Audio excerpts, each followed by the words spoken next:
Hi, everybody. It's Karen Sullivan from lifehealthmore.net. And I was just sitting here working in my home office, and I've been at the Recplex this morning and had my um, weight training class. It's personal training in a group, and there's a fee involved in that. But it's a great way. People just want to work with me with lifting weights, and it's a lot less expensive to come to a group, which is really cool. But I was thinking about the jobs I've had through the years, and I don't remember what started this thought process last night or this morning early, and I mentioned it to my husband, and I I was thinking about the most unusual job I had ever had, and I counted up, and I've had a total of 20, let's see, 23 jobs. And so anything, hey, Jim, and there we go. Howard Johnson's Hojo. Yes, yes, yes. That was an experience and a half. But that was one of my jobs. And in all that time, it was just a matter of I was working to collect a paycheck. And it wasn't the thing that I loved to do. It wasn't the thing that I would choose to do for the rest of my life. It was just a way to get paid.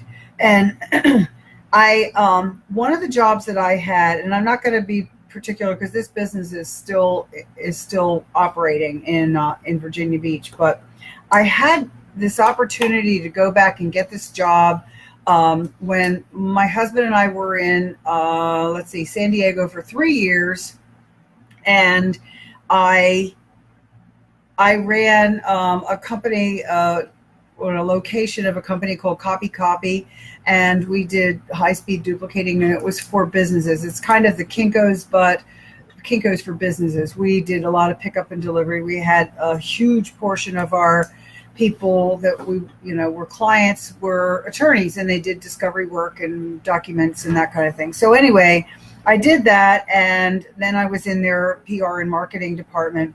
And when David got out of high school, when he graduated from law school, we went back to Virginia rather than be 3,000 miles away from company and family and the people that we knew. We decided we would travel that 3,000 miles and start picking up after.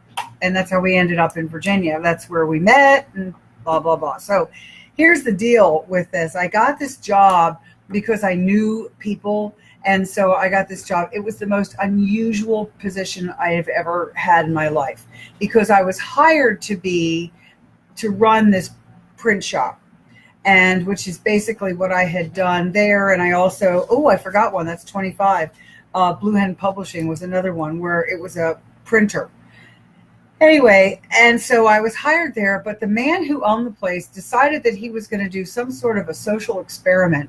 And it was really peculiar to be there and recognize that he had spoken to many people and put somebody in charge. I mean, people in charge of everything, told them that they were in charge. And whereas my position was hired to run the whole operation.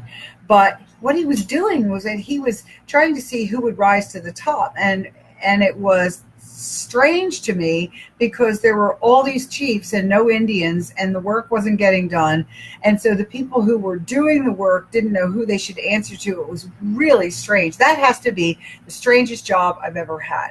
And everything else I've done, let's see, I worked, my first job ever was working on a friend's farm and helping their mom out in the house, and then working to sell peaches from their little stand in front of their house, and just sort of generally being out there on the farm. And it was neat. I loved it. I really did. It was my first job. I was maybe 12, 13 years old.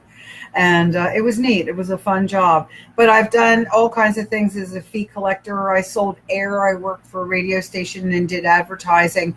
And all these things I did, it was only to get a paycheck. I mean, I like the people that I work with, but the work itself was not what made my socks roll up and down. But along about 1995, I started working with people and doing personal training. And that's where my heart's desire and my passion began to explode. I worked out of several facilities in Williamsburg, Virginia, and I started to recognize that while I had lifted for myself, that I could help people to learn how to lift weights. And then I actually had a supervisor at one of my locations that told people that I would be able to work with their father who had had a stroke. And that was when I started to get into the therapeutic work. And I loved it. And I love it. And I love it still to this day. Now, couple that with the fact that the Shaklee work that I've done, the supplements I take, I love the company, and sharing those facts about the science behind it and the people that are involved at the corporate level of Shaklee has been another thing that has really just blended so nicely with the work that I do, trying to help people to be able to walk and move and feel better and everything. So that is the job that has come to be my total passion. I love it. I work at the rec center and I'm with clients there. I come home and I'm with people. I'm either doing Zoom calls or whatever. And I've got to tell you, the opportunity is here to be able to really, make a lot of money, not just a lot of money. I hate using that term, but to really make the money that you want, to be able to live the lifestyle that you want. And so I'm just throwing it out there. And if anybody wants to hear me talk about how great it is and how flexible my hours are and how wonderful the people that I work with are, because we're all supporting each other and building this together, I'd love to share it with you. But in the meantime, think about that other silly job that I had where there were all Indians and no chiefs, or all chiefs, no Indians, and nobody was getting any work done.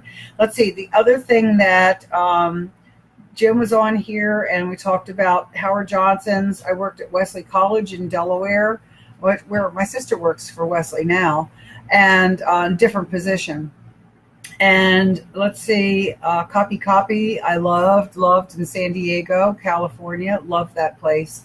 And I did childcare in my home. About the time my children were born was when I was already starting to work out of my home and did some childcare and loved it too. But my home is in Delaware. I grew up in Dover, but Virginia had become a really big part of my life because I moved down there in the early 80s. And so that still is what I resonate to now.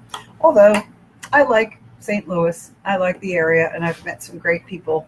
So I am, that's about it. I think I'm done. It's just sort of like I got this little bug and was going, I just feel like I want to talk about that. Anyway, have a great day. Have a wonderful weekend. I hope it's a little bit cooler in your neck of the woods. Take care.